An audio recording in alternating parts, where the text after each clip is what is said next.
Olá, pessoal. É impressionante como o estudo interdisciplinar agrega muito no nosso dia a dia, seja do ponto de vista prático ou do ponto de vista mais teórico. Eu venho estudando bastante de uns anos para cá e aprofundando bastante o estudo mais conceitual e teórico do direito administrativo, justamente para tentar agregar uma melhor performance na minha atuação prática processual, seja na via administrativa, na via judicial, previdenciária, na previdência social, né? E também do ponto de vista acadêmico, porque aí uma série de problemas vão surgindo e a gente vai se inquietando do ponto de vista acadêmico com algumas questões que a gente vai enxergando que até então a gente não enxergava.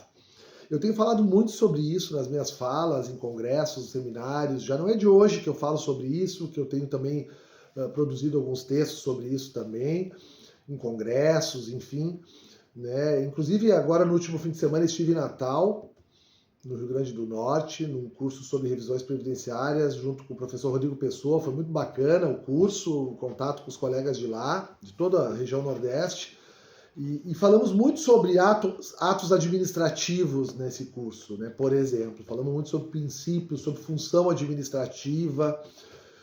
Então, assim, tratamos bastante sobre direito administrativo. E uma das coisas que falamos bastante, principalmente no início do curso, pela manhã, foi sobre o ato administrativo e, em especial, as mudanças que ocorrem no sistema jurídico, constitucional, administrativo, envolvendo a administração pública a partir do texto de 1988, da Constituição Federal de 1988, né? Que traz, de fato, uma nova perspectiva para o ato administrativo, né? Que engloba uma processualidade inerente aos próprios atos administrativos. Estava dando uma passada aqui na lei do processo aplicada à administração pública federal, a lei 9784 de 99, que é extremamente importante, atual ainda, e como exige ainda uma atenção da gente para muitas questões que são tratadas aqui, né? E o artigo 50 fala exatamente sobre isso, quando diz que os atos administrativos deverão ser motivados.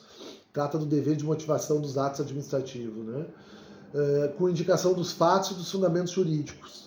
Quando neguem, limitem, afetem direitos ou interesse, imponham a grave deveres, encargos ou sanções, decidam processos administrativos de concurso ou seleção pública, dispensem ou declarem a inexigibilidade de processo licitatório, decidam recurso administrativo, decorram de revisão de ofício, deixem de aplicar jurisprudência firmada sobre a questão, importa anulação, revogação, suspensão ou convalidação de ato administrativo, enfim, são várias as hipóteses. E os parágrafos que sucedem falam como deve se dar essa motivação. Então, de forma explícita, clara, congruente e sempre, né, o interesse público envolvido, né? Então,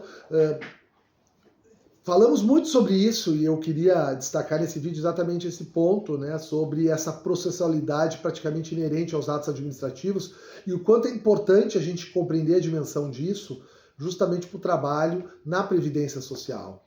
Entender cada ato infralegal, cada decreto, cada lei, o papel que a Constituição exerce sobre eles hoje em dia, e isso dá toda uma discussão aí também sobre atos administrativos vinculados e discricionários, e a melhor forma de controlar esses atos quando eles estão não apenas contra a lei, mas também contra o direito. Isso está lá no artigo 2º da Lei 9784.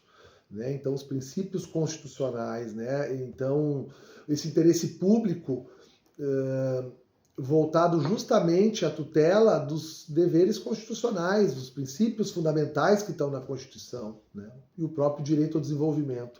E o quanto isso impacta diretamente no trabalho prático na Previdência Social e na forma que a gente vai eleger justamente para poder demonstrar que, eventualmente, naquele caso concreto, existe aí um ato administrativo que não está em consonância, aí não está conforme determina, por exemplo, o próprio texto constitucional, né? Então, uma reflexão muito, muito, muito bacana que a gente teve em Natal, e eu seguirei aí tratando desses temas aí nos espaços que tenho tido a oportunidade de colaborar aí com o nosso tema da Previdência Social. Era isso.